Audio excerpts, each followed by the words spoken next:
نماز میں وسوسے بہت آتے ہیں، کیسے بھگایا جائے؟ دیکھو نماز میں وسوسے اگر اس طرح کے آ رہے ہیں نا، وسوسے دو طرح کے ہوتے ہیں. بعض لوگوں کو طہارت یعنی ناپاکی کا وسوسہ شروع ہو جاتا ہے کہ پتہ نہیں ہوا تو نہیں خارج ہوئی ہے، پیشاب کا قطرہ تو نہیں نکلا. تو اس کے بارے میں صحیح حدیث ہے کہ جب تک 100% یقین نہ ہو وضو ٹوٹنے کا، اس وقت تک یہی سمجھا جائے گا کہ وضو باقی ہے. اب جو وسوسے کا مریض ہے اس کو یہ شبہ ہوتا ہے پتہ نہیں مجھے 100% یقین ہو رہا ہے کہ نہیں ہو رہا ہے.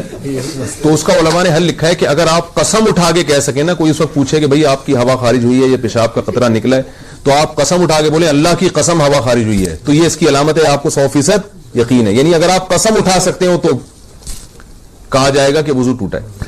لیکن جو وہمی ہے نا وہ کہے گا پتہ نہیں میں قسم اٹھا سکتا ہوں کہ نہیں اٹھا سکتا. یہ بھی ہوتا ہے. اگر کوئی اس وقت مجھ سے پوچھے تو میں کیا قسم اٹھا سکتا ہوں، تو یاد رکھو اگر آپ کو اس میں ڈاؤٹ ہو رہا ہے اس کا مطلب آپ قسم نہیں اٹھا سکتے.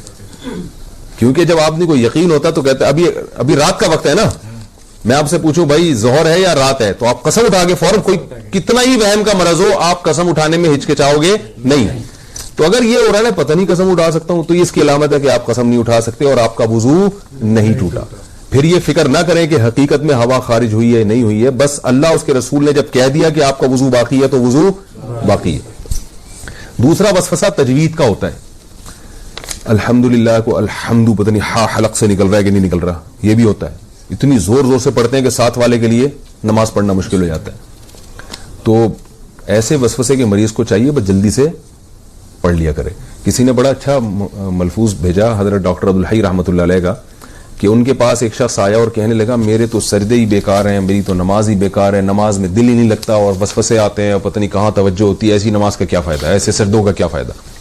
انہوں نے کہا یہ جو تم عجیب سی اور عجیب سے سجدے کر رہے ہو جس میں تمہیں وسوسے آ رہے ہیں، کیا یہ سجدہ مجھے کر سکتے ہو ایسا سجدہ؟ انہوں نے کہا نہیں یہ تو نہیں کر سکتا. کتنی کیا پیاری دلیل دی. انہوں نے کہا اس کا مطلب ہے کہ یہ وہی سجدہ ہے جو صرف کس کے سامنے ہوگا؟ اللہ کے سامنے. اس کا مطلب یہ قبول ہو رہا ہے، تبھی یہ کسی اور کے سامنے نہیں ہو سکتا. تو وہم کے مریض کو چاہیے بھائی، اسی طرح جن لوگوں کا نماز میں دل نہیں لگتا، خیالات آ رہے ہیں، بھائی ہے تو نماز نا، یہی خیالات والی نماز آپ کسی اور کے سامنے کھڑے ہو کر کبھی نہیں پڑھو گے، یہ اللہ ہی کے لیے. تو یہ اس سے میں نے یہ سنا، مجھے اتنا فائدہ ہوا. میں نے کہا دیکھو یار کتنی حوصلے کی بات کر لی ہوں. بھائی ٹوٹی پھوٹی لنگڑی لولی نماز ہے تو اللہ کے لیے نا. باقی ظاہر ہے دن بھر محنت مزدوری کریں گے تو خیالات تو آئیں گے. خیال تو ایسی چیز ہے جتنا بھگاؤ اور آئے گا. وہ لطیفہ سنا ہے کتے والا؟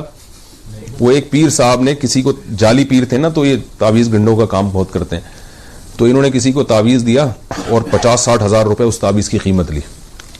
اس دیہاتی کو کہا کہ یہ تعویذ ہے 50-60 ہزار روپے کا ہے، اور اب ان کو پتا تھا اثر ورثہ تو کچھ ہوگا نہیں، تو پیسے یہ مانگنے آ جائے گا. تو انہوں نے اس گنوار کو، دیہاتی کو کہا یہ تعویذ جب اثر کرے گا، جب گھر میں جب تم داخل ہونا اس تعویذ کو لے کے، تو کالے کتے کا تصور دماغ میں نہیں ہونا چاہیے. اب آپ بتاؤ کون گھر میں داخل ہوتا ہے تو کالے کتے کا تصور ہوتا ہے؟ کسی کے بھی نہیں ہوتا. انہوں نے بولا جب گھر میں جاؤ گے تو کالے کتا نہیں ہونا چاہیے. اب وہ کہہ رہے یار 50 ہزار روپے خرچ ہو گئے، اور اگر کالا کتا دماغ میں آ گیا تو سارا تعویذ ضائع.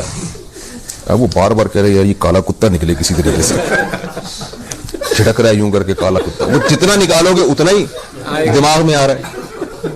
اب گھر کی دہلیز پہ پہنچ گیا تو یوں کر کے کتا نکال رہا ہے، کتا نکال رہا ہے، اور آ بھی کالا ہی رہا ہے. کہہ رہے کمبخت ایک تو آ بھی کتا رہا ہے اور اوپر سے کالا ہی آ رہا ہے. بھائی 3 دن تک یہ کرتا رہا ہے، گھر میں داخل ہی نہیں ہو رہا، بچوں کو باہر نکال دیا، کھانا ادھر ہی دو مجھے، جب کتا نکلے گا تو گھر میں داخل ہوگا میں.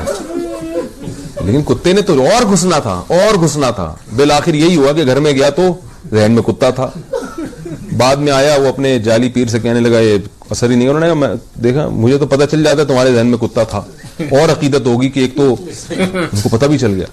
تو وسوسہ ایسی چیز ہے جتنا نکالو گے اتنا ہی آئے گا.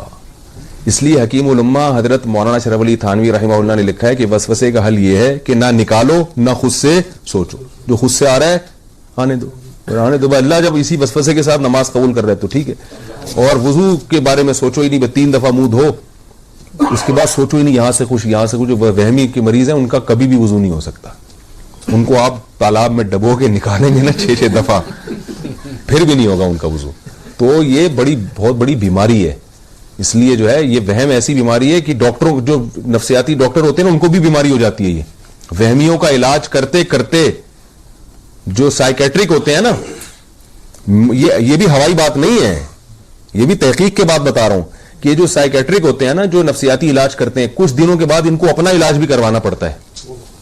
یہ حقیقت ہے, آپ کسی ڈاکٹر سے پوچھ لیں, کسی اپنے سے بڑے ڈاکٹر کے بعد بیٹھے ہوں گے کہ مجھے یہ ہو رہا ہے, ٹھیک ہے نا, کیونکہ ہر وقت ان کے پاس ایسے مریض آ رہے ہیں جو الٹی باتیں کر رہے ہیں, تو تھوڑے دن میں یہ بھی الٹے سوچنا شروع ہو جاتا ہے. کوئی نارمل بندہ ہی نہیں آتا ان کے پاس. تبھی میں وہمیوں سے بہت ڈرتا ہوں.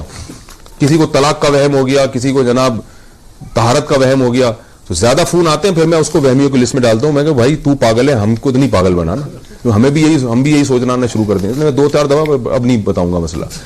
تو وہ کیا ہوا تھا, وہ اسی طرح ایک بندہ کیا, اس کو وہم ہو گیا تھا کہ میں بندر ہوں. تو وہ ڈاکٹر صاحب کے پاس گیا, ڈاکٹر صاحب مجھے وہم ہے کہ میں بندر ہوں. ڈاکٹر نے کہا پنکھے سے نیچے اتر کے تو بات کروں گا نا بھائی میں. تو وہ ایک اور ہے نا کہ ایک ڈاکٹر تھا ایک آدمی, اس کو 1 کے 2 نظر آتے تھے. ڈاکٹر کے پاس گیا کہ مجھے 1 کے 2 نظر آتے ہیں, کوئی علاج بتائیں. ڈاکٹر نے کہا آپ تینوں کو یہ بیماری ہے کیا؟ آپ تینوں آدمی کو یہ بیماری ہے. تو بعض دفعہ ڈاکٹر خود اس میں مبتلا ہوتا ہے. تو وہم کا علاج خود ہی کر سکتے ہیں بھائی. وہ کیا ہے کہ وہم کو لفٹ نہ کرائیں.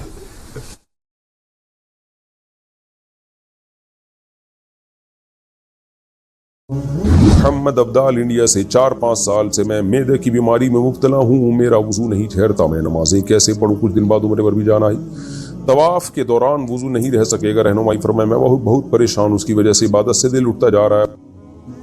بھائی جان اس میں کوئی پریشانی والی بات نہیں ہے. اگر مسلسل گیس کا مسئلہ ہے, نماز آپ گیس روک کے پڑھ ہی نہیں سکتے, کنٹینیو گیس خارج ہوتی ہے, تو پھر حدیث میں اس کا حل موجود ہے. نبی صلی اللہ علیہ وسلم نے ایسے معذور لوگوں کے لیے فرمایا کہ وہ ایک وضو کریں, اس سے اس ٹائم میں جتنی چاہے نمازیں پڑھیں, طواف بھی کر سکتے ہیں اس میں, اور پھر اگلے جب دوسری نماز کا وقت آئے تو پھر دوبارہ وضو کر لیں. تو دن میں آپ 5 دفعہ کم از کم لازمی وضو کریں ہر نماز کے لیے. لیکن اگر آپ وضو کر کے نماز پڑھ سکتے ہیں وضو توڑے بغیر, تو پھر آپ پر وضو کرنا لازم ہوگا. اسی طرح طواف اگر 7 چکر لگانا ممکن ہی نہیں ہے وضو کر کے, تو پھر وضو کر کے 7 چکر لگا لیں. اس دوران اگر وضو ٹوٹ گیا تو معاف ہے, معذوروں کے حکم میں. لیکن اگر آپ کو غالب گمان ہو کہ نہیں بھی وضو کر کے میں مکمل 7 چکر آرام سے لگا لوں گا, تو پھر آپ وضو کر کے یہ کام, یعنی وضو باوضو ہو کے ہی کرنا پڑے گا. پھر یہ اس پر میرا کلپ تفصیلی موجود ہے معذور کے بارے میں, آپ میرے چینل پہ سرچ کر سکتے ہیں کہ معذور آدمی ہے جس کو بار بار قطرے آتے ہوں تو وہ کیسے نماز پڑھے گا.